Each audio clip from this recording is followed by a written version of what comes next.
kelihatannya Pak lepas aja dulu deh saya di yang 6 itu. Nah kemudian masuk Sudirman, berhasil juga oleh tim Pradi, masuk ke tim Pradi, baru saya masuk ke kuasanya Sudirman.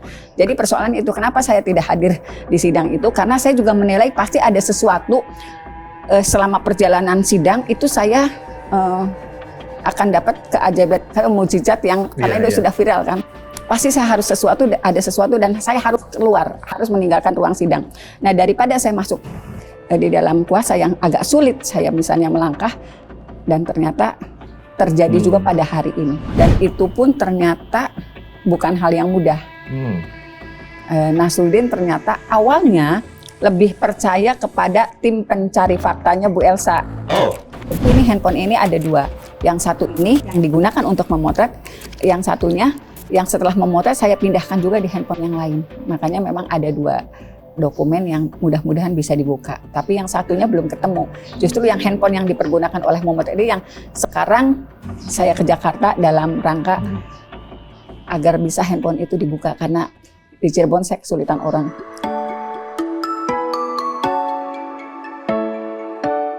Assalamualaikum warahmatullahi wabarakatuh. Sobat BN, ini hari yang spesial buat kami. Kenapa spesial buat kami? Karena hari ini kita kedatangan seorang tamu yang merupakan, kita bisa katakan kunci lah dari kasus Vina ya. Nah, pasti sudah kenal Bu Titin Prelianti. Padahal Bu Titin itu seharusnya ini ada di sidang PK nih hari ini gitu loh. Saya sampai bingung. Kenapa Bu Titin sampai runtang-runtung ke sini gitu kan, datang dari Cirebon ke Pejaten gitu kan. Kenapa nggak datang ke persidangan Bu? Boleh langsung diceritain Mas? Oh boleh. Sebetulnya gini, pada saat 6 terpidana itu sekarang jadi 7, itu dipegang oleh Bapak Oto Hasibuan. Sejak awal memang ketika saya sih sebetulnya tidak masalah, saya tidak masuk ke dalam kuasa. Tetapi Pak Oto waktu itu bersikeras, ibu yang tahu betul masalah ini, ibu pasti masuk kuasa gitu. Nah dalam perjalanannya pada tanggal 1 Agustus 2024, ketika tim sudah terbentuk dan saya masuk dalam kuasa, pada tanggal 1 Agustus 2024 saya juga berpikir ulang. Saya waktu itu menyatakan, saya komunikasi lewat WA dengan Pak Oto, Bapak tanpa mengurangi rasa hormat, izinkan saya dicabut kuasa dari yang sudah saya tanda tangani terhadap 6 terpidana. Karena saya pengen akan lebih bunyi kalau saya sebagai saksi. Artinya gini, ke-6 terpidana itu sebetulnya sudah menerima kuasa dari saya sejak tanggal 31 Agustus 2016, kemudian tanggal 2, tanggal 3, tanggal 5. Tetapi saya sebagai kuasanya tidak pernah diizinkan masuk. Dan berkas surat kuasa itu masih ada di saya. Saya jelasin ke Pak Oto pelan-pelan. Waktu itu saya bilang saya sepertinya lebih berharga saya sebagai saksi. Karena saya yang tahu betul peristiwa di 2016 dan kuasa hukum dari Pradi bisa menanyakan ke saya. Saya jawab seperti itu. Betul.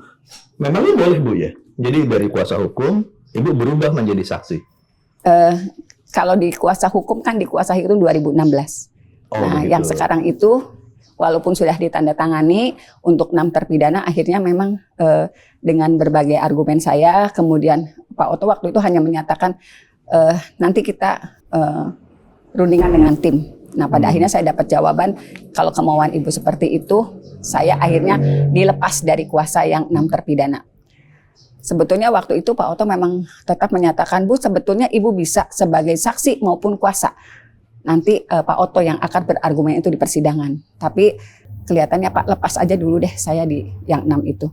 Nah kemudian masuk Sudirman, berhasil juga oleh tim Pradi, masuk ke tim Pradi, baru saya masuk ke kuasanya Sudirman. Jadi persoalan itu kenapa saya tidak hadir di sidang itu, karena saya juga menilai pasti ada sesuatu selama perjalanan sidang itu saya akan dapat keajaiban, mukjizat yang karena itu sudah viral kan. Pasti saya harus ada sesuatu dan saya harus keluar, harus meninggalkan ruang sidang. Nah daripada saya masuk di dalam kuasa yang agak sulit, saya misalnya melangkah dan ternyata terjadi juga pada hari ini. Bu, pada tadi Bu bilang kan kalau Pak Oto sendiri bilang Ibu bisa jadi kuasa hukum, bisa jadi saksi, keduanya. Lalu Ibu memilih salah satunya menjadi saksi. Saya kok berpikir, padahal kalau Ibu menjadi kuasa hukum juga, Ibu kan bisa bertanya pada saksi pada saat persidangan PK. Itu kan? Iya. Tapi kalau Ibu jadi saksi kan Ibu nggak bisa bertanya kan? Iya. Berarti Ibu kehilangan satu kesempatan dong? Buat saya lebih berharga, saya bisa membebaskan ke-7 terpidana dari kesaksian saya, daripada saya bersikeras di situ, tapi mereka kehilangan momentum juga untuk, artinya para kuasa hukum yang hadir di situ kehilangan momentum, kehilangan informasi sebetulnya apa sih yang didapat di 2016. Karena kan perdebatan yang mungkin kan tidak sederhana. Tidak sederhananya, apakah jaksa menerima ketika saya duduk di ini, tiba-tiba saya dihadirkan dengan saksi. Sebagai saksi kan biasanya juga kalau yang sudah-sudah, kalau saksi kan tidak boleh berada di ruang sidang. Iya. Nah itu, jadi daripada menghindari perdebatan itu, kemudian saya gagal sebagai saksi, lebih baik saya dilepas. Saya sebab pertimbangannya itu sih. Oh gitu. Gitu. Jadi saya yakinlah kalau dari Pradi sudah luar biasa pembelaannya. Kalau sejauh ini dari persidangan PK, apa yang Bu lihat? Karena timnya memang luar biasa, kemudian juga saya berkas-berkas yang saya berikan semua kepada tim Pradi sejak awal kan memang sudah digodok. Artinya ketika saya juga sudah dipanggil sejak awal, saya memaparkan peristiwa yang sebenarnya di 2016, kemudian tim mencatat apa saja sih kejanggalan-kejanggalan itu sudah saya sampaikan semua. Kemudian dengan dasar-dasar itulah termasuk semua tim juga bergerak untuk menganalisis semua berkas itu, kemudian turun langsung mencari saksi-saksi yang mendukung, kemudian juga hadir juga saksi-saksi lain. Akhirnya saya melihat memang seharusnya PK ini menjadi luar biasa bagi kemenangan 7 terpidana. Oke. Ada satu hal yang menarik Bu yang saya dengar. Katanya ada satu barang bukti yang betul-betul dinantikan karena itu menunjukkan peristiwa sebenarnya ketika itu, handphone. Ya. Betul? Ya, jadi peristiwanya baru 2 hari kemarin. Oh, 2 hari kemarin. Ya, saya mendapatkan informasi, ada saksi yang menyatakan melihat peristiwa itu, dan kemudian dia juga menyatakan saya sempat memotret. Saya sempat memotret? Iya, ketika peristiwa itu terjadi. Saksi itu, saya boleh tahu siapa? Nasruddin namanya. Nasruddin. Ya. Kemudian saya juga mendapat informasinya dari Koko, kemudian saya dan Koko, karena komunikasi awalnya dengan Koko, saya dan Koko menjemput ke Jakarta, ke Tangerang Selatan. Karena Nasruddin tinggal di Tangerang? Karena di Tangerang Selatan. Dan itu pun ternyata bukan hal yang mudah. Nasruddin ternyata awalnya lebih percaya kepada tim pencari faktanya Bu Elsa. Oh. Oke, gimana ceritanya dulu? Karena kan sebutannya dia mendengar masalah ini mulai ramai ketika Bu Elsa sebagai ketua tim pencari fakta. TGPF. Ya. Ya. Bu Elsa adalah orang tokoh nasional, kemudian dia bicara dia tim pencari fakta. Pak Nasruddin itu sudah berkomunikasi dengan Bu Elsa lewat IG-nya. Oke, direspon. Tapi tidak direspon. Dia sudah menjelaskan saya punya itu kecelakaan. Kemudian saya cuma foto-fotonya karena di 2016 bulan Agustus itu saya berada di tempat itu, tapi tidak direspon. Nah, setelah tidak direspon sudahlah selesai gitu. Nah, kemudian ketika di media sosial ada live-nya Koko, dia masuk. Koko merespon jam 2 malam Koko telepon saya. Jam 2 malam. Nah, besok paginya ketika sudah ini saya langsung berangkat ke karena sekecil apapun buat saya informasi ini sangat menarik. Saya walaupun mau saya yakin mau enggak, yang penting saya datangin dulu. Kalau saya kan prinsip mau ini benar mau ini bohong, datangin dulu buat nyari kepastiannya. Akhirnya saya ke sana dan bertemu langsung dengan dia, menyerahkan handphonenya. Dia menyerahkan handphonenya. Ya. 2016, 2024, 8 tahun. Ya. Handphone itu masih ada. Handphone itu masih ada. Saya sendiri selama 8 tahun itu, handphone saya yang zaman jebot dulu itu Bu, entah di mana gitu. Dia masih menyimpan itu. Dia masih menyimpan. Kenapa dia simpan itu? Dia cerita nggak? Kalau informasinya semua barang elektronik walaupun yang sudah lama dia menyimpannya dengan baik. Jadi dia memang tidak pernah, apalagi misalnya dapat dikasih orang dan sebagainya, dia simpan dengan baik. Dia bilang, Bu, ini handphone ini ada 2. Yang satu ini yang digunakan untuk memotret, yang satunya yang setelah memotret saya pindahkan juga di handphone yang lain. Makanya memang ada 2 dokumen yang mudah-mudahan bisa dibuka. Tapi yang satunya belum ketemu. Justru yang handphone yang dipergunakan oleh Muhammad ini yang sekarang saya ke Jakarta dalam rangka agar bisa handphone itu dibuka, karena di Cirebon saya kesulitan orang. Jadi seperti di 2016 penyidik ya. CCTV itu tidak bisa dibuka karena tidak ada ahlinya. Jadi saya ke Jakarta sekarang. Itulah sebabnya saya lari dari sidang hari ini gitu. Untuk menyerahkan itu kepada ahlinya. Oke. Sekarang saya bertanya tentang ini, Bu. Kira-kira akan merubah apa dari handphone itu? Perubahannya sekarang gini, kalau saksi-saksi Mas Reza, ini jangan bicara soal ahli buka handphone, saya masuk lalu diasosiasikan saya mau buka handphone. Saya sedang berpikir begitu, bukan sama Mas Reza. Dari kostumnya kelihatan bahwa saya ini sebetulnya nggak sungguh-sungguh niat datang ke sini. Iya. Kaos, sendal. Gitu. Mau silaturahim aja, katanya beliau ke Jakarta. Iya. Kan saya bawa ini. Dan saya pecinta empingnya. Iya. Sebetulnya udah saya siapin dari dulu. Nanti mau ke Cirebon, Bu, itu udah saya siapin, makanya langsung saya bawa ketika mau ke sini. Tempo hari beliau bawakan kulit ikan. Ada tadi itu. Keripik kulit ikan. Tapi saya nggak ketemu beliau, cuma barangnya yang sampai. Orang tua saya suka, Bu. Terima kasih. Iya. Saya bawa juga Pak tadi, walaupun tidak terlalu banyak karena yang ada di rumah cuma itu. Rasanya oke banget itu. Iya, memang. Itu rumah tangga ya, Bu ya? Dia itu punya UMKM dan dia bikinnya cuma di garasi doang. Tapi kemasannya bagus ya Pak ya? Bagus. Nggak kayak ini. Ya. Kemasannya itu mirip ini, produk-produk, saya lupa, Kaisang atau Gibran yang nggak laku di toko-toko itu. Ya, serius. Iya. Barisan pisang jadi... Ngedani Kita itu. pernah lihat di beberapa toko. Iya. Itu ngedani. Saya bukan ini. Iya, namanya ngedani. Kerupuk kulit ikan ngedani. Ini bukan endosan ya, cuman memang karena UMKM saya bantu untuk. Nggak apa-apa, Bu. Karena dia juga nganter-nganterinnya pakai motor sendiri, nggak Sama, pakai saya mobil. juga tidak sedang endorsement produk Kaisang dan Gibran. Saya hanya mau mengatakan di Kemasannya toko bagus. barang-barang itu nggak pernah ada yang beli. Iya, mau di-endorse bagaimana, lawang barangnya juga nggak ada. Iya, Apanya yang di-endorse? Gitu. Kali kan jelas di-endorse. Kita balik lagi, Bu, ini soal handphone tadi. Itu handphone itu seberapa istimewanya untuk PK ini? Kalau buat saya mungkin istimewa sekali. Istimewa sekali. Karena gini, saksi-saksi yang pernah di podcastnya Pak Deddy kayak Ismail, kayak Pak Adi, kemudian Pak Purnomo, itu kan mengaku melihat peristiwa itu dan berada di tempat itu. Iya. Tetapi yang sekarang di masyarakat juga benar nggak sih, walaupun rangkaiannya sudah mulai nyambung, tapi ada satu bukti faktual yang belum kita dapat, Pak. Betul nggak keberadaan mereka di situ? Betul nggak keberadaan mereka di situ? Kan sama aja, maksudnya. Keberadaan mereka di situ, maksudnya mereka siapa? Mereka itu kayak Pak Adi.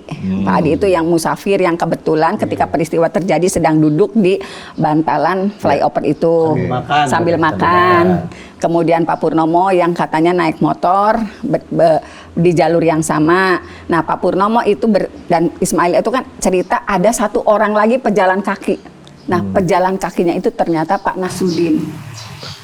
Pak Nasruddin itu kebetulan memotret peristiwa yang terjadi sekitar situ. Motretnya bukan cuma motret, saya nggak tahu apakah ada potret-potret mengenai kecelakaan, karena kalau potret korban terjatuh kan di media sosial sudah banyak.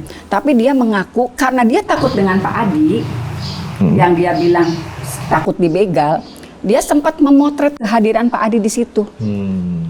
Jadi ketika terjadi peristiwa itu, dia berjalan, dia berhenti sebentar karena ngeliat ada begal kan. Ini saya takut dibegal gitu. Dia sangka begal. Disangka begal. Takut dikira disangka begal, dia berhenti, dia ngerokok. Nah, ketika sedang merokok, kejadian itu, dia kalau dalam podcast Pak Deddy dia mengatakan saya bersyukur ada kejadian itu karena akhirnya jadi ramai karena takut dengan Pak Adi yang dianggap begal itu. Padahal bukannya begal. Padahal begal, musafir memang. Nah, ketika saya perlihatkan juga ini foto Pak Adi bukan, dia lupa. Tidak, kayaknya nggak begitu, dulu kotor banget katanya. Nah, di halte itu juga kan ada, nah Bu itu lebih parah tuh dari penampilannya, karena pas di halte itu pas saya ketemu dia tuh ada, mohon maaf, ada tunawisma yang lewat, kotor banget penampilannya, itu lebih parah Bu dari itu. Jadi dia betul-betul ketakutan ketika akan melalui jalan karena ngelihat Pak Adi.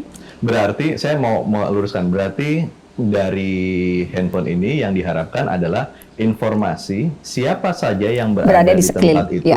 dan apakah itu sinkron dengan kesaksian-kesaksian sebelumnya. Ya, gitu. yang sudah dikatakan di podcastnya Pak Didi, tetapi tidak pernah bisa memberikan bukti foto gitu. Kalau Pak Nasruddin ngomongnya, saya setiap langkah ketika setelah terjadi kecelakaan itu, kemudian Pak Adi yang dia anggap begal itu bergerak, saya potret terus. Dia ada beberapa. Nah itu yang pengen kita buka. Ya, Sampai saya lari ke Jakarta. CCTV-nya nggak bisa dibuka ya, Bu? Kan di 2000 pada tanggal 17 Februari 2017 saya pernah nanyakan ke hakim tuh majelis untuk meyakinkan saya, untuk meyakinkan majelis, untuk meyakinkan jaksa. Kebetulan ini sidangnya dihadiri oleh 4 penyidik yang melakukan penangkapan. Saya yang orang Cirebon dan tahu betul di situ ada 7 CCTV, mohon dibuka karena kewenangannya ada penyidik. Waktu itu jawabannya CCTV itu sudah dibuka tapi gelap, tidak kelihatan. 7-7-nya? Ya, nggak ngomong 7-7-nya, gelap sudah di. Nah, yang satu lagi ketika saksi yang lain dihadirkan tidak bisa dibuka karena tidak ada ahli yang bisa membuka CCTV. Di Cirebon tidak ada ahli yang bisa membuka itu. Makanya sekarang handphone itu saya bawa ke Jakarta daripada saya punya jawaban yang sama seperti 2016. Saya mau nanya, boleh nggak Mas? Nah, aja lah, Mas. Memang kalau Bu Titin nanti hadir di persidangan sebagai saksi, apa sih keterangan yang ingin Ibu sampaikan ke majelis hakim?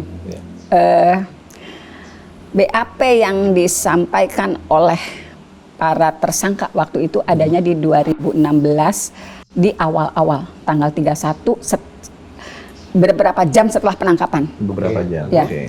Kemudian sampai tanggal 2 September dan sebetulnya dari tanggal 31 saya sudah memiliki kuasa dari orang tua mereka. Kemudian saya mendatangi Polres Cirebon pada tanggal 1 atau 1 malam setelah mereka ditangkap.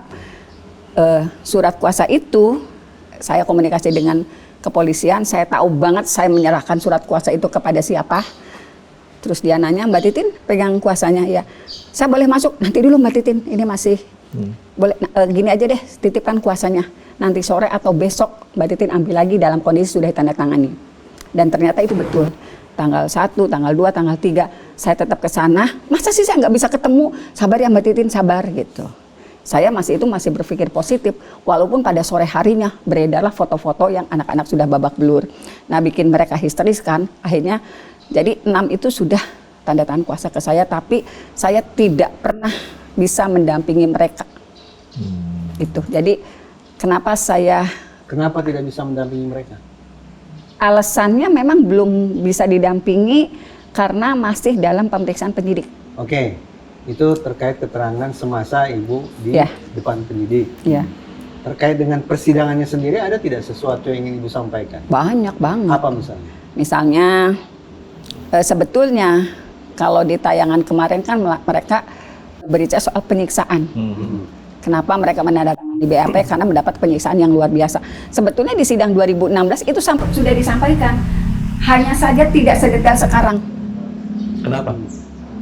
Saya sih paham sih kondisinya. Artinya gini, mereka waktu di sidang 2016 menyatakan kenapa, tapi kan kamu sudah mengaku gitu di BAP, karena tetap aja giring BAP yang sebelum didampingi oleh penyidik, oleh pengacara, tetap di BAP awal gitu.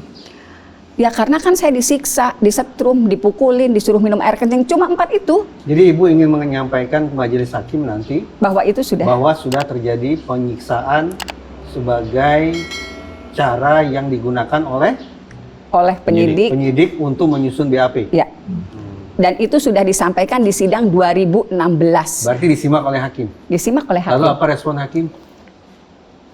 Tidak ada respon. Maksudnya tidak ada respon itu tidak dengar, diam atau? Ya nggak ngerti Pak. Itu respon hakim 2016? 2016. Ya.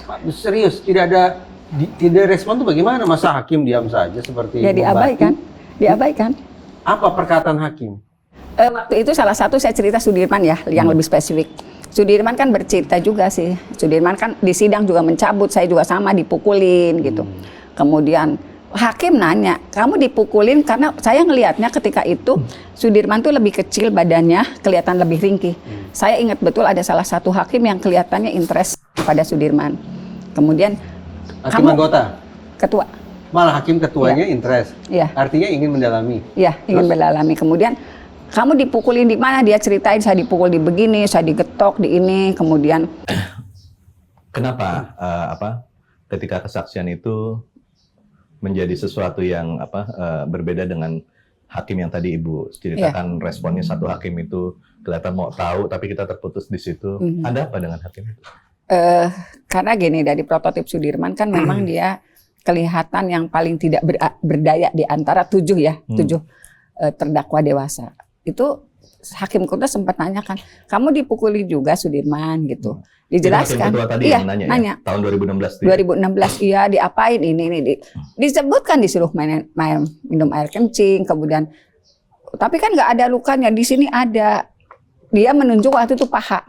Nah, penyidik waktu itu yang hadir di situ kan, betul nggak? Katakan dia sih menolak, tidak ada tuh penyiksaan. Semua juga ngaku dengan secara natural lah gitu. Penyidik atau penuntut yang bertanya? Dia akan melakukan penangkapan, kemudian dihadirkan di PAP. Makanya kan kalau saya sih kan dari dulu ini sebenarnya ada penyidikan nggak sih dengan waktu yang sesingkat-singkatnya gitu kan? Itu yang selalu saya sampaikan waktu itu. Kemudian Sudirman ngomong itu ada Pak, ini di paha masih bebekas gitu, masih ada bekasnya di paha. Itu dengan lantangnya teriaklah yang waktu itu diperiksa sebagai saksi. Coba buka celananya. Coba buka, ya kan nggak mungkin juga di persidangan. Saya tuh ingat betul, maksudnya ada beberapa hal yang saya terekam betul, kalimat-kalimat apa yang disampaikan di persidangan. Itu siapa yang berteriak-teriak begitu? Anak buahnya pelapor, nanti saya harus buka. Polisi? Ya. Polisi berteriak di ruang sidang itu, buka aja tuh celananya Iya. gitu. Kan sangat tidak mungkin gitu. Polisi itu duduk di kursi apa? Sebagai saksi. Sebagai saksi. Karena kan mengkonfirmasi gitu. Memberikan keterangan dia tidak pernah ada penyiksaan dan sebagainya. Sorry, saya potong. Polisi itu, Bu, adalah polisi yang melakukan penyidikan kan? Yang melakukan penangkapan. Tidak melakukan penyidikan. Kalau dalam ininya sih tidak sebagai melakukan proses verbal. Akan dihadirkan nggak dalam sidang PK? Kita sebetulnya sudah beberapa, seperti dalam sidang PK Sakatatal kan memohonkan. Tapi yang dimohonkan itu anggota yang melakukan olah TKP pada saat peristiwa kecelakaan terjadi. Surat itu jauh hari sebelumnya sudah tetapi memang tidak direspon, tidak ada jawaban apapun sampai sidang berakhir. Secara pribadi saya komunikasi kenapa sih gitu. Ya nggak ada izin dari pimpinan, udah selesai. Siapa pimpinan yang dimaksud? Kapolres mungkin. Kan itu anggota Polres Sumber. Anggota yang melakukan olah TKP di awal. Karena sebetulnya gini, anggota yang melakukan olah TKP di 2016 itu betul-betul meyakini itu kecelakaan lalu lintas. Tapi kan atas perintah hakim harusnya bisa. Waktu itu kan kita komunikasikan ke hakim, kami sudah memanggil, jadi kami mohonkan majelis yang memerintahkan, tetapi hakim di sidang PK Sakatatal, karena ini sidang PK, maka majelis tidak mempunyai kewajiban untuk memanggil, jadi silahkan saja PH-nya yang menghadirkan. Jawabannya itu. Tidak memiliki kewajiban untuk memanggil. Memaksa menghadirkan. Artinya sebetulnya tidak ada larangan dong kalau tidak ada kewajiban. Maksudnya tidak ada larangan untuk dihadirkan. Iya. Yang penting kita bisa menghadirkan. Jadi inisiatifnya menghadirkan itu yang harus menghadirkan kita. Beda dengan sidang di 2016. Walaupun juga soal DD dan AF juga majelis hakim tidak bisa memaksa jaksa untuk bisa menghadirkan. Sama aja sih sebetulnya. Gimana bisa gitu ya Mas? Ada kok satu orang polisi yang berani datang ke persidangan tanpa izin pimpinan. Susah 2 Haji. Itu ada pensiunan Mas. Mantan Kabares. Susah 2 Haji. Ya akhirnya kemudian kita tahu apa resiko yang harus ditanggung oleh Komjen waktu itu ya. Komjen Susno Duaji. Seorang Komjen aja jadi nasibnya seperti itu. Itu kasus cicak buaya kan? Ya itu. Intinya kan dia berani datang tanpa ada masalah perizinan segala macam. Ya. Memang sedemikian ininya ya. Ya, mungkin sebuah organisasi yang besar, hierarkis ya. Ya. Satu itu tadi Ibu akan menyampaikan di persidangan bahwa para tersangka, terdakwa waktu itu dulu itu disiksa sedemikian rupa dan sudah disampaikan di sidang 2016. Sudah disampaikan tapi ternyata tidak ada respon diabaikan yang proper gitu ya. Oke. Satu itu, apalagi yang mau Ibu sampaikan ke kemudian mereka sebetulnya PK nanti. Yang pertama itu mereka sudah menandatangani kuasa, tetapi saya tidak pernah boleh mengunjungi. Tidak boleh oleh siapa? oleh anggota kepolisian di Polres Cirebon Kota. Apa yang membuat Ibu menafsirkan bahwa Ibu tidak diizinkan? Karena ternyata setelah semuanya dipindahkan ke Polda Jabar dengan alasan, waktu itu sebenarnya alasan dititipkan, dan pada tanggal 7 saya membuat laporan ke Propam Polda karena sudah beredarnya foto-foto yang mereka bengap-bengap, kemudian juga saya belum bisa akses, kemudian keluarganya juga tidak bisa nengokin. Jawaban waktu itu dari Propam Polda ketika saya akan melaporan, surat kuasa ibu itu, kuasa aslinya tidak pernah terkonfirmasi ke Propam Polda. Jadi akhirnya saya menyodorkan orang tua waktu itu tersangka, ya, yang ditangkap untuk melaporkan ke Propam Polda atas nama dia. 2, berarti Ibu ingin sampaikan ke majelis hakim nanti bahwa selama pemeriksaan di Polres, para tersangka tidak didampingi oleh pengacara, pengacara. Ibu tidak dapat izin untuk masuk. Gitu. Berarti BAP disusun tanpa didampingi. Ya. 2, apalagi mau Ibu sampaikan? Kemudian ada bukti di persidangan yang sebetulnya itu diketahui oleh majelis, diketahui oleh jaksa, tidak sesuai dengan BAP maupun tidak sesuai dengan hasil otopsi, tetapi tetap dipaksakan jatuhnya vonis yang. Coba diulangi. Ada bukti. Ada bukti-bukti ada barang bukti yang konkret apa itu? Pakaian yang dikenakan korban. Pakaian dikenakan korban. Ya. Pakaian dikenakan korban itu dihadirkan di persidangan, padahal pakaian itu sudah dikuburkan. Pada saat otopsi kan dibuka ini kembali, kemudian dihadirkan di persidangan. Kaos berwarna hitam. Kalau dalam dakwaan itu kan ditusuk di dada kiri maupun perut seperti yang sudah saya sampaikan. Nah, pakaian yang dihadirkan itu tidak pernah ada luka tusuk dan tidak ada lubang. Tusukan tidak ada. Tusukan. Di sini mau itu berarti kan 2 lubang tuh kalau dari dakwaan. Dan itu sebetulnya hakim maupun jaksa menyaksikan pakaian itu karena berulang kali saya yang nanya. Saudara saksi, betul tidak pakaian itu yang pertama kali dilihat saksi saat jenazah datang? Betul. Saksi itu siapa? Saksinya dokter yang memeriksa jenazahnya Eki. Namanya siapa? Masih ingat? Dokter Rahma. Jadi Dokter Rahma membenarkan bahwa baju itu adalah bajunya almarhum Eki yang dikenakan pada hari kejadian. Ya, hari kejadian. Dan di baju itu tidak ada lubang. Ya. Di dada maupun perut. Dan itu akhirnya menjadi pengetahuan hakim juga ya? Iya, hakim dan jaksa tahu karena ketika dihadirkan saya berulang kali menguatkan pertanyaan itu. Ternyata kepada dinilai oleh hakim? Ya diabaikan. Diabaikan itu artinya tidak disebut sama sekali di dalam disebut putusan. sama sekali, tidak menjadikan pertimbangan. Tidak disebut sama sekali? Tidak. Wih, ingat tidak kasus Ronald Tanur juga pernah jadi obrolan di Bang Eksnapi. Saya tidak berdebat tentang putusannya ya, tapi yang saya katakan KY, Komisi Yudisial kan mengatakan bahwa ada perbedaan tuh antara putusan yang dibacakan dan putusan yang tertulis. Terjadi perbedaan semacam itu saja, tanda petik saja, itu mendorong KY untuk merekomendasikan pemecatan terhadap majelis hakim 3 orang itu. Dalam kasus Ronald Tanur. Kalau dalam situasi ini saya tidak tahu apakah ini lebih fatal atau tidak. Tapi menurut saya serius, karena barang bukti itu kan sangat penting ya. Diabaikan begitu saja. Serius Bu, tidak tercantum dalam putusan. Enggak. Mungkin tercantum tapi dikatakan tidak relevan, tidak kuat. Enggak dicantumkan dalam sama sekali. Enggak ada. Berarti diabaikan betul-betul nihil gitu ya. Seolah-olah barang itu tidak pernah ada di persidangan gitu ya. Jangan-jangan nih. KY berpikir lebih serius lagi nih, tentang apa yang harus dikenakan kepada majelis hakim saat itu. Putusan dan pertimbangan tadi yang Ibu bilang nggak ada, itu dibacakan juga nggak di PK sekarang? Saya karena agak absurd ya ketika itu disampaikan pada saat sidang-sidang sebelumnya, kemudian pada saat putusan di pertimbangan nggak ada, pada saat dia memutuskan. Nah di PK ini harusnya kan itu disampaikan bahwa di putusan itu pertimbangan itu tidak ada. Kalau memori PK-nya kan karena saya juga pada tanggal 1 Agustus meminta dikeluarkan dari kuasa, jadi saya tidak membaca secara ini Pak. Tetapi kenapa saya pada akhirnya bersikeras ke Bapak Oto untuk dihadirkan sebagai saksi? Karena saya ingin ngomong ini. Iya, oke, sudah lanjut. Berikutnya apa lagi yang mau Ibu sampaikan? Paling tidak sudah 3 itu. 3. Itu bagus tuh menurut saya itu. Kemudian tekanan massa di luar. Apa? Tekanan massa. Tekanan massa dari luar. Dan itu kan ketika sidang berlangsung. Suasananya kan sangat mencekam kalau saya bilang, karena saya yang sebagai PH juga mendapatkan tekanan yang luar biasa. Artinya sampai saya parkir mobil jauh aja tetap kalau orang Cirebon mah didek-dek gitu. Saya mau keluar mobil aja seperti itu. Dorong-dorong. Ya, jadi kekhawatiran saya menilainya hakim juga punya kekhawatiran yang sama karena tekanan. Karena kan waktu itu yang dihembuskan masalah geng motornya.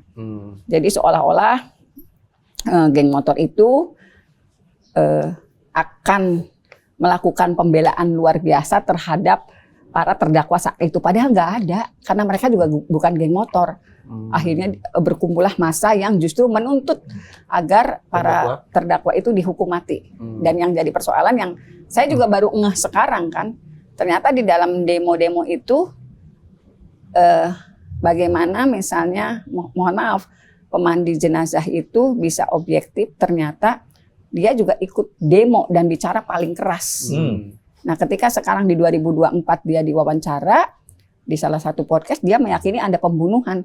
Kok yakin ya gitu? Ternyata memang dia ikut demo di 2016. Ya. Itu demonstrasi masanya datang secara spontan atau kelihatannya karena di situ kan di dalam tayangan-tayangan video dan waktu itu saya saksikan sendiri gitu, memang kan ada anggota dewan yang memimpin dia sebagai koordinator tim. Anggota dewan apa ini maksudnya?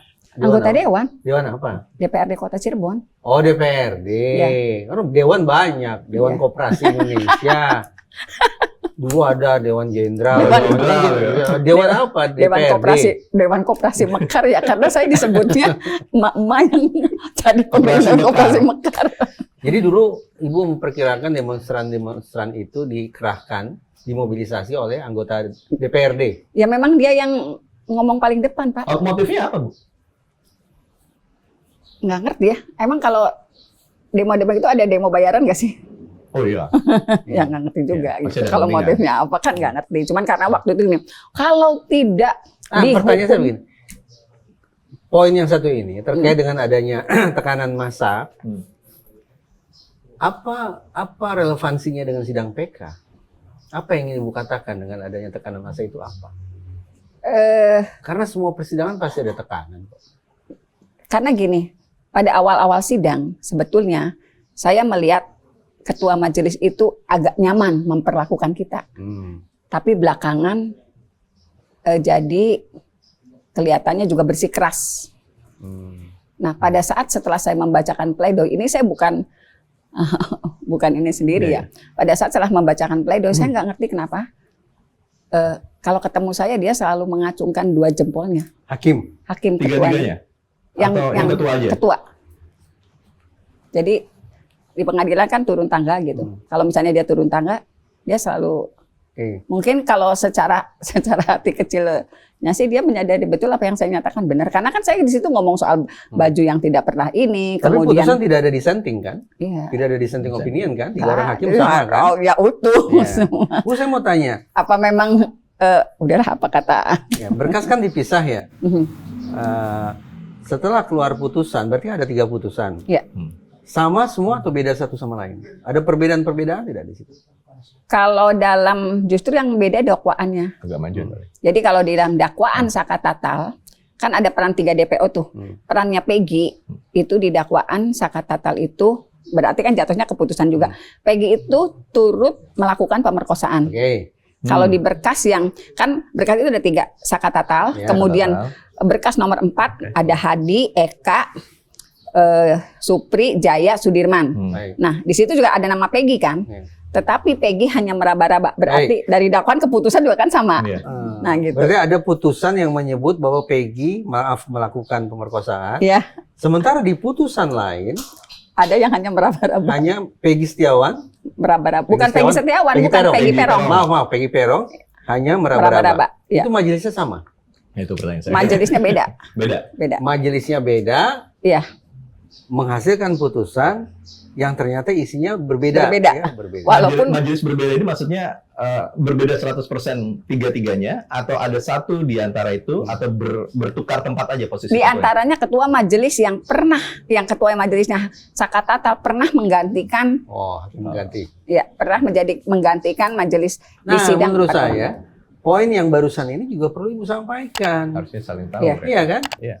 Jadi menjadi evaluasi. Kenapa kemudian isi putusannya berbeda secara, menurut saya sih fatal ya. Kayaknya perlu turun tangan nggak sih Mas? Apa? Kayaknya perlu. Tadi saya katakan, ini bukan hanya isu yang patut menjadi perhatian Komnas HAM ya. Tetapi sejumlah instansi terkait juga semestinya turun tangan. Kompolnas, nah itu udah jelas lah, Kompolnas gitulah ya gitu. KY loh, Komisi Yudisial. Kalau Komnas adem-adem aja Mas. Adem-adem aja ya? Karena gini terakhir konkret kan, gimana nih?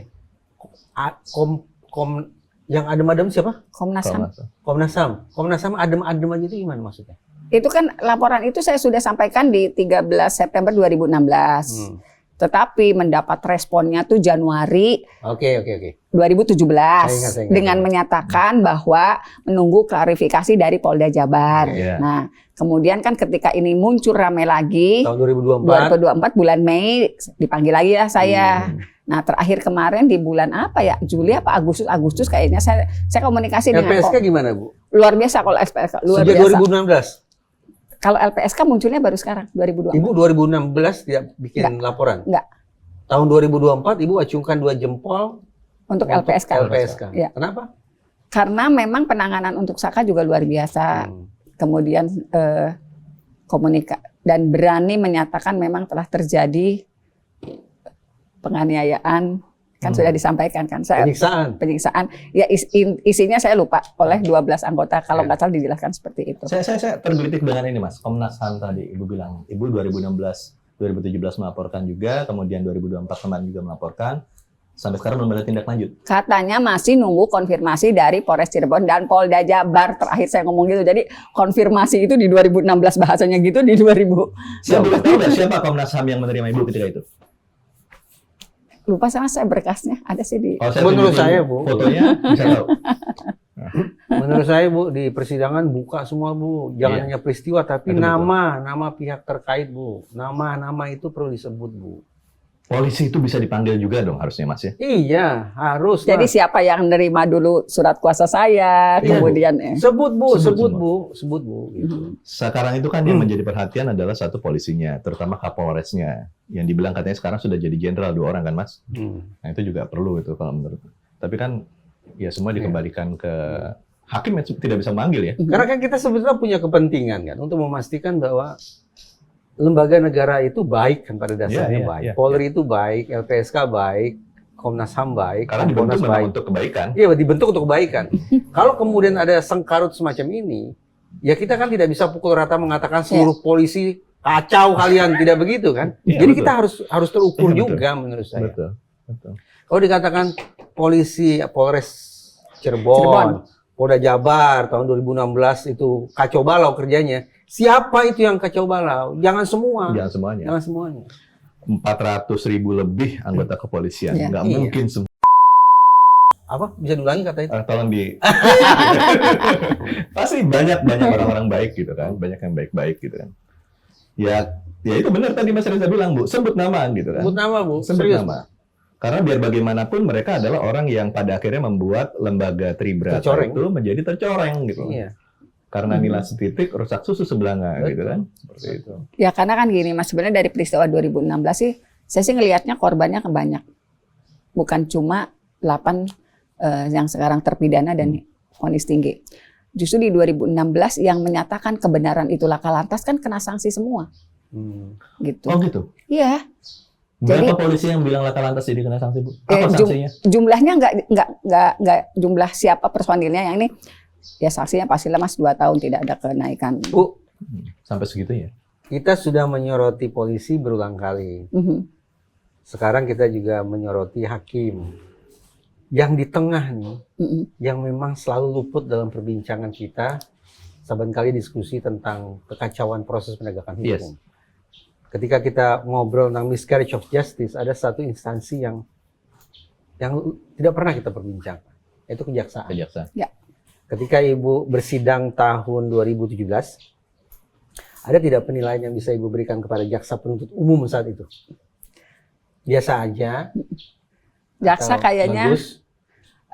saya sih gini ya, sebetulnya waktu itu jaksa memang berdebat hebat sih dengan saya gitu, di tahun 2000 ya. Wajar. Ya. Wajar itu. Justru itu rasa tanggung jawab mereka. Ya, dan memang mereka sih meyakini peristiwa itu memang ada. Beda dengan saya yang punya keyakinan itu tidak ada. Oh iya. Sampai tahun 2024 sidang PK Sakatatal dan sidang PK 6 orang terpidana ini jaksa bersikukuh. Iya, tapi yang jadi Tidak masalah ada pergeseran posisi. kenapa yang dipertahankan itu kekeluaran majelis, kan bukan ranah dia. Apa bagaimana? Kekeluaran majelis. Dia kan mempertahankan seolah kekeluaran majelis Di yang PK kita ini. sampaikan. Kekeluaran majelis yang kita sampaikan menurut dia justru kenapa sih nggak ngomong soal institusi dia aja, nggak usah deh ngomongin kekeluaran majelis dia bahas juga. Kekeluaran majelis maksudnya majelis dalam memutuskan pada tahun 2016 itu. 16. Apa misalnya yang dipersoalkan oleh jaksa? Ya keputusan majelis itu sudah benar gitulah diantaranya gitu. Padahal sih kenapa tidak dia berargumen institusi dia gitu. Kenapa mesti mempertahankan juga yang kita sampaikan itu terjadi kekeluaran majelis. Kan sama di sidang PK juga dia kan kekeluaran majelis yang kita sampaikan dia bela gitu loh. Perlu nggak sih komisi kejaksaan terlibat, Mas? Iya, kalau kita bersepakat bahwa ini bukan lagi sebatas police misconduct, tapi miscarriage of justice, maka seluruh lembaga dalam sistem peradilan pidana kita Harus turun tangan. harus turun. Singkat saya juga pernah katakan di Bang Eksnapi, lembaga-lembaga yang perlu hadir gitu. Ada juga satu, KPAI, Perlindungan Anak. Komisi Perlindungan Anak Indonesia. Orang bertanya apa urusannya? Tatal ya. Betul, karena waktu itu Sakatatal masih berusia anak-anak. Anak-anak. Dan dia tidak dilindungi oleh. Wah, lah itu Ya. penyiksaan segala macam. Dan waktu itu kan memang ada Bapas. Cuman saya yang kecewanya karena saya juga waktu itu sempat ribut sama Bapas. Jadi ketika Bapas itu apa, Bu? Badan Pemasyarakatan. Oh, balai Okay, pengawas anak lah gitu. Jadi melindungi mendampingi ketika anak yang berkonflik dengan hukum, Bapas yang turun. ya Bapas yang turun gitu. Hadir nih, Bu. Hadir, hanya saja kayaknya sudah terkontaminasi kalau misalnya ini sebetulnya anak ini. Jadi kasihan dia Saka nggak ngerti apa-apa, kemudian disana, oh kamu tuh anak nakal. Apalagi yang dia olah itu masalah asal usul. Nah, berarti Kementerian Hukum dan HAM juga perlu kasih perhatian. Ini usul nih, Bu. Usul, Bu. Ini kritik dulu ya. Ibu Titi ini saking kayanya akan informasi dan perasaan beliau terlibat. Tempo-tempo saya menyimak paparan beliau itu berbelit-belit. Berbelit-belit. Yes. Maaf kata. Dalam salah satu tayangan live di televisi, mitra Ibu, satu tim, pernah nyetop Ibu bicara. Ibu berbelit-belit. Padahal yang mengatakan satu tim. Berarti kan confirm ya. Ya karena informasinya terlalu berlimpah. Informasi sangat banyak dan melibatkan perasaan. Mengeluarkannya Betul. menjadi Ibu satu Itu paruah. Oke. Usul nih, Bu. Ibu bikin matriks. Ketika Ibu hadir ke sidang PK nanti sebagai saksi, buat tuh daftar masalah berdasarkan institusi terkait. Ya. Ya kan? Kepolisian, ini masalahnya, tak. Oh, daftar ya. Betul, kejaksaan, ini masalahnya. Dan seterusnya. Mahkamah Agung, ini masalahnya. Kementerian Hukum dan HAM, ini masalahnya. Nama-nama mereka juga disebut. Jadi lebih terukur pada saat. Betul. Setelah Ibu sampaikan secara lisan, catatan Ibu ini serahkan, Bu. Nah, membantu panitera. Karena walaupun bagaimanapun kan panitera juga capek kan. Iya. Saya ingat loh waktu saya hadir di sidang PK Sakatatal, saya sampai mengeja Mas Kabul. Karena ada beberapa istilah dalam bahasa asing yang saya sebut daripada salah tulis dan saya tidak eja. familiar gitu. Dia tidak familiar, saya eja. Ya, saya memahami bahwa Ibu Panitera juga barangkali bisa capek, bisa segala macam. Jadi saya bantu dengan mengejakan istilah-istilah itu. Demikian pula usulan saya gitu, Bu. Ya. Menarik itu. Ya. Jadi Ibu, ini usul, saya lagi usul. Tidak bernarasi, tapi poin per poin. Narasi capek, Bu, dengernya, Bu. Ya. Kalau orang udah capek, ya Ibu pasti tahu lah. Lewat tuh, masuk kanan, keluar kiri. Jadi lebih sistematis. Sistematis, kan? gitu. Daftar masalah berdasarkan institusi terkaitnya. Gitu. Itu menarik tuh. Kapan? Besok ya? Ibu maju besok ya? Harusnya besok. Besok Bu. Berarti malam ini Harus bikin. lembur. Malam ini lembur dan Bikin saya, catatan dari sekarang. dan saya harus bawa hasil. Oh, bawa suami juga kan? Bukan, bawa hasil Yang handphone Handphone Ibu yang serahkan sekarang tadi ini. sama Kalau bisa ini dibuka. ya. Kalau nggak bisa dibuka gimana kejadiannya, Bu? sebenarnya masih ada satu handphone lagi yang mudah-mudahan bisa kebawa. Harus malam ini saya harus. Nah, Atau saya enggak tidur. Kenapa nggak dibawa sekali? Jauh, nggak ada di kota ini. Kalau ada di Jakarta saya ambil. Semoga Pak Nasruddinnya tidak hilang ya Bu ya. Atau mungkin udah dibuat menghindar. Enggak. Sekarang saya tahu dia dalam perjalanan ke suatu tempat. Oh, oke. Sedang dikonfirmasi dengan yang berada di tempat yang sama di tanggal 27 Agustus 2016. Baru aja saya. Pokoknya jam sekian Bapak harus ada di sana untuk mengkonfirmasi betul nggak orang-orang yang bertemu pada saat itu. Gitu. Orang ini sudah diketahui belum sih Bu, Pak Nasruddin itu wajahnya kayak apa, sosoknya kayak apa? Udah. Udah ya? Sudah ada di Oke. podcastnya Pak Iya. Deddy. Oke. Sudah ada di podcastnya Pak Deddy. Karena itu cara saya membawa dia. Dia nggak mau ketika saya menyatakan Bapak kalau bersaksi akan didampingi oleh sekian pengacara. Dia masih tidak percaya. Saya datang juga diam-diam dia mengelilingi saya dengan 10 orang yang tidak temannya dia gitu. Ya, dia khawatir juga. Dia khawatir. Dia Wajar memperlihatkan handphone tapi tidak boleh saya pegang. Akhirnya saya cari cara, Bapak kenal Pak Deddy Mulyadi? Kenal, tahu dia bilang.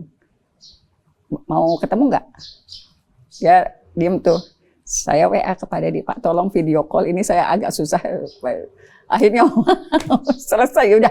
Ya, Saya ya, ya. janjikan Bapak saya bawa ke Pak Deddy. Jadi malam itu saya serahkan ke Pak Deddy. Biar Akhirnya dapat lah itu. akhirnya dapat. Dan akhirnya juga handphonenya diserahkan pada saya. Satu pertanyaan saya terakhir Bu. Tadi produser udah bilang kita cuma punya waktu 3-5 menit. Jadi pertanyaan semua orang gitu Mas. Karena kan almarhum Saya ini geser kan. ya, panas banget. Iya Mas. Siap. Jadi Tapi saya tetap ingin berkuasa atas kursi saya. Jadi panas geser. apapun. kursi ini nggak perlu konstitusi untuk dilindungi. Iya. Mas bawa pulang is oke. Selama-lamanya boleh. Oke. Oke banget. Dan Nggak perlu- pastikan kalau nanti saya turun, anak saya menunduk di sini. Oh boleh Mas. Sampai. Anak saya soalnya Boleh. juga tertarik dunia broadcasting. Oh gitu. Jadi bisa belajar siaran. Ini Bu, jadi satu hal yang menjadi pertanyaan kan keduanya ini kan almarhum adalah Muslim. Beberapa kali saya paham, tapi mungkin Ibu akan lebih baik Ibu yang menjelaskan.